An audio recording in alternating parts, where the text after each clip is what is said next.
We're going to start with a quiz this morning. I'm going to give you 5 things, and I'm going to see if you can figure out what these 5 things have in common. So I want you to listen carefully. The first is socks. Second is Lego Spider-Man. Third is Himalayan dog chews. Actually, I'm going to just do 4, make it easy for you. Fourth one is fishing lures. So we have socks, Lego Spider-Man. Oh, no, I do have 5. Socks, Lego Spider-Man, tea, Himalayan dog chews, and fishing lures.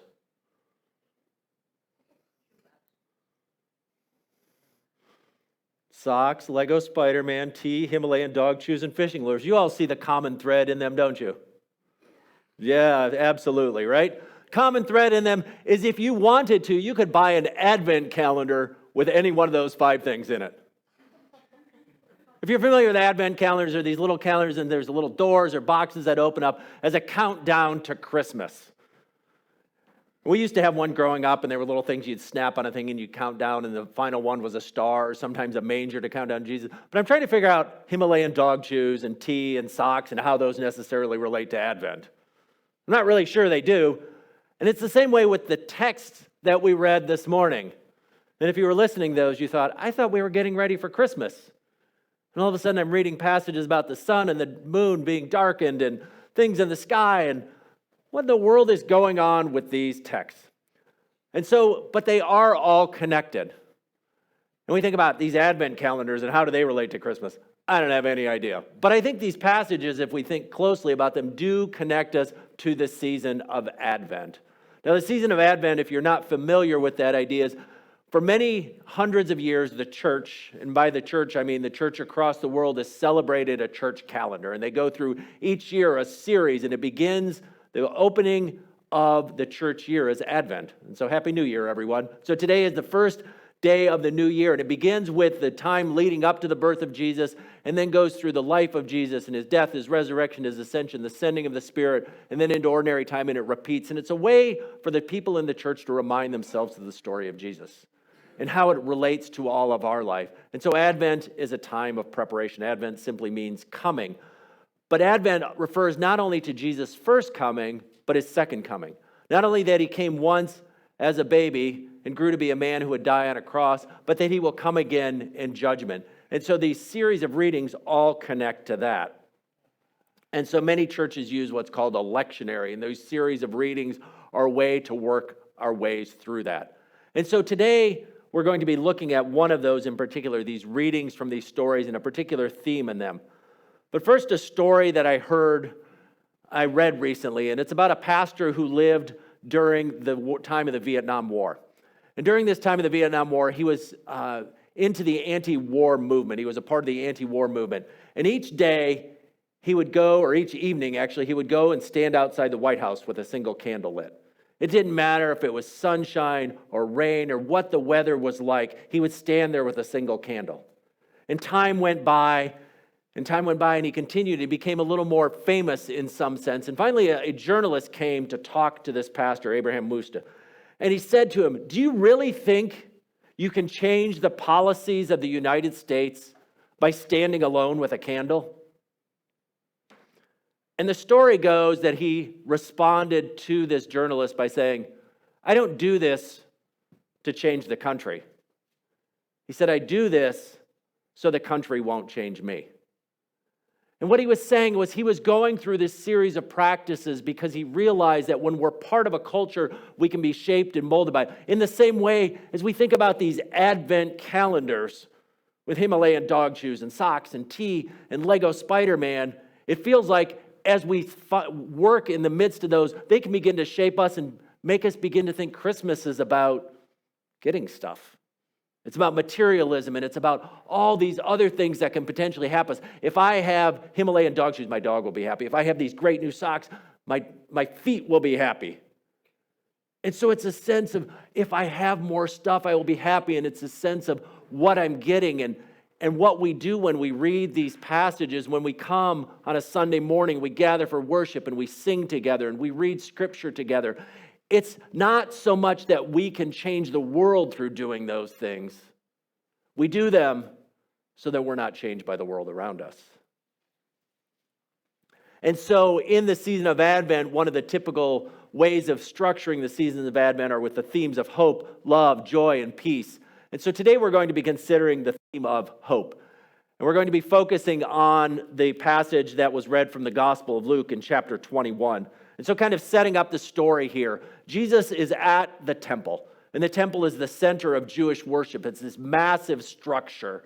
And sometimes we think of this tiny thing. It's huge. Some of the single stones of the temple were probably 10 foot high by 40 feet long, weighing hundreds of tons. And so these massive stones, and it was this huge structure. And so Luke tells us that at one point, Jesus and his followers were in the temple, and they look out and they say, "Oh, look at how amazing this temple is, how wonderful it is." And Jesus says to them this, "As for what you see, the time will come when not one stone will be left on another. Every one of them will be thrown down." And so here they are looking at this huge temple, this thing that has been standing for decades. In fact, when they're there, the temple is in a remodeling project. How many of you have ever done remodeling projects? How long does a remodeling project take? Longer than you expect, right? Well, the temple remodeling project began under King Herod in about 30 BC. So about 30 years before Jesus. The temple remodeling project finished in about 60 AD. So roughly 90 years for that remodeling project. So if you feel like your remodeling project went a little long, you're doing pretty well if you're less than 90 years. But they're in the midst of this massive project, and so they're looking at this huge temple, and they're saying, "Wow, look at the size of this thing." And Jesus says, "The day's coming when nothing will be left standing." And he's using a bit of hyperbole, just like we would say something is completely destroyed or been leveled. He's not saying every stone will be gone, but he's making this picture of something that's going to happen. And the disciples are looking and say, "Well, when's this going to happen? How are we going to know?" And he goes on in the beginning of chapter 21 and lists out, he said, there's going to be signs. He says there'll be false prophets coming. There's going to be wars. There's going to be persecution, natural disaster. There's going to be signs in the sky. And he's telling them all these things that are going to be happening. He kind of goes back and forth between immediate future and far in the distant future. But he's telling them that something's going to happen and they're going to be watching. But he ends with this in some sense. When he's talking about it, he's saying, don't pay so much attention to the signs, but the verse I want to pay attention to is chapter 21, verse 28. He says, when these things begin to take place, stand up and lift up your heads because your redemption is drawing near. What he's telling them is, pay a little less attention to all the things going around and pay attention to what you're called to do. And I'm thinking, as he's telling them, there's going to be war. There's going to be persecution. There's going to be the sun and moon darkened, all these crazy things going on. And he says, lift up your heads. I'm thinking, if that kind of stuff is going on, I'm putting my head down. I'm ducking because I don't want to do it. But what is he saying? He's saying that in the midst of all the troubles, there will be redemption. There'll be a rescue of some kind. And now Jesus is speaking to his second coming, which we don't know when that will be. That sometime in the future he's going to come and set things right. But I think the words of Jesus also have application for us today. As we think through this idea of hope and we're looking at the world around us, and I think of a sermon that Dietrich Bonhoeffer, a German pastor and theologian, preached during the Christmas season. And in that sermon, Bonhoeffer talked about an event that was happening about the same time as he was preaching. This was about 1933, 1934. There had been a mine cave-in in Spain, which people heard about all around the world. And we've had those kind of events happen here where in the recent past where there's a cave-in in a mine and the miners are trapped deep down in the mine. Bonhoeffer says, imagine those miners as they're down there. And then they hear a little noise above and they hear some hammers and they hear a hole opening up and they see a little bit of light coming through and they hear from above, hold on, we're coming for you. And all of a sudden the miners' entire focus is shifted on that rescue. Their eyes are lifted up to that. And what Bonhoeffer says is in the same way it is for us for the coming of Jesus. This sense of where all of a sudden, once we know that's there, our eyes turn towards that. And nothing else around begins to matter, but we're focused entirely on that coming. To not be discouraged, to look to Jesus alone for our help and hope, to not be weighed down.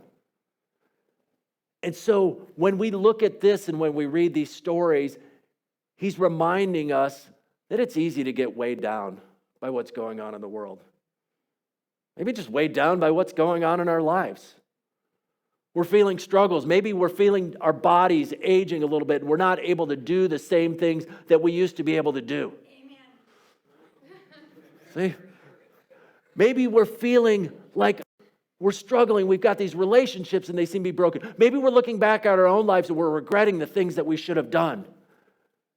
Maybe we're seeing our neighbors. Maybe we're seeing family. Maybe we're seeing our nation or the world, and we're feeling overwhelmed by what's going on. And what Jesus is saying here to his disciples is take your eyes off that and lift your head up. And keep your eyes on him. Now, the world around us suggests there might be a little reason to hope. I mean, we have a tendency to put our hope in all kinds of things. As people, we tend to put our hope in, sometimes it's, if we could just earn a little bit more money, everything will be okay. Maybe it's the technology. Maybe as something begins to happen, well, our technology will be able to save us. And there's a temptation to look to all kinds of other things to rescue us from our problems and from our ills. Maybe we can educate ourselves out of it. Maybe we can use technology to solve the problems. But what Jesus is turning us to is this idea that the promise of Advent is when we turn to God, that's where we're to go. So there's another lectionary reading that we didn't use today, which is from Psalm 25, where it says, those who turn to God, those who put to God, will not be put to shame. And this is what it's saying, is that we won't be put to shame when we wait and hope in God. You know, that we aren't alone in the midst of this suffering, because that's part of the Christmas story. Is sometimes when we're thinking through the challenges that we're going through, we're reminded that God entered in, that Jesus came into the world as a man and he lived. He lived in a world full of suffering. He suffered pain. He suffered shame in his death on the cross and being cast out. He suffered poverty. He suffered betrayal. And it's reminding us that we are known and loved in the midst of all that.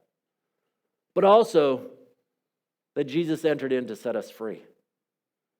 He entered in to forgive us and to change us. And so as we're thinking through this season of Advent, and we read these stories that don't seem to make any sense, and maybe as we walk through the world around us that is pointing us in so many different directions. I mean, I like to go and look at Christmas decorations. It's a joy when we're sitting around the Christmas tree and giving out presents, or when you're getting presents, all those different things. But sometimes all of the things going on can take our eyes off what Christmas is all about.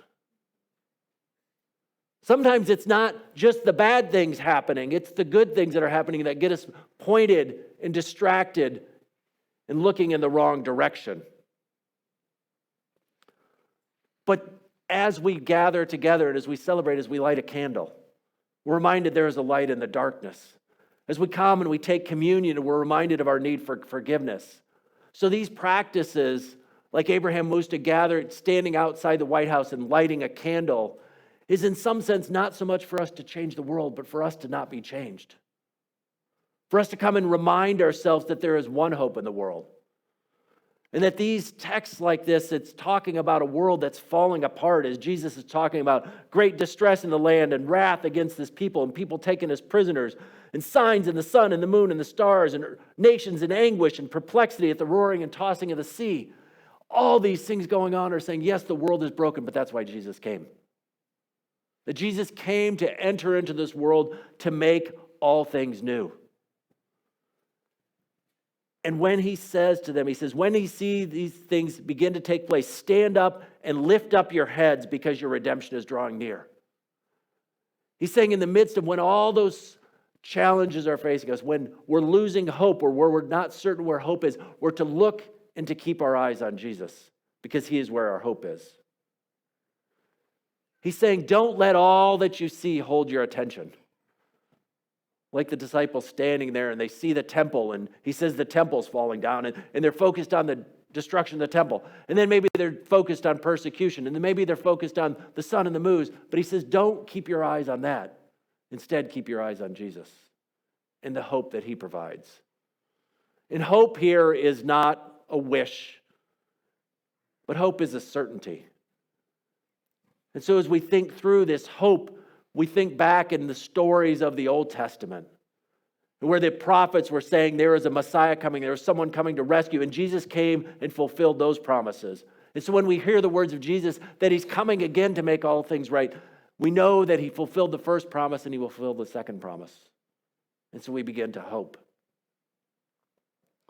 And so our call as we enter into the Advent season is to be people of hope. To know hope and to share that hope with the world around us. That you're going to encounter people, your neighbors, your friends, your coworkers, your family, who've lost hope, who aren't sure where they're going to turn, who aren't sure what the next day is going to bring. And none of us know what the next day will bring. None of us knows what's going to happen next week or next year, and sometimes we can look ahead and we can begin to panic. But one thing we can know, we can know God is with us, and we can know that God is working to restore all things, and that one day he will come and make all things right. And so let us be people of hope. Let us know that hope, and we're given that hope as a gift, and a gift to share with others. So in this season, may we be people of hope. Keeping our eyes fixed on Jesus, may we stand and lift up our eyes. And it's tiring. It's tiring. One pastor put it this way. He said, looking for Jesus is that standing on tiptoes, that waiting and that expectation. But it gets tiring standing on tiptoes for a long, long time. It's been thousands of years. But Jesus encourages us because we know that he will come and he will come again. So let us keep up and be patient. Let's keep our hope fixed on Jesus because he is the one alone in whom we find hope. Amen.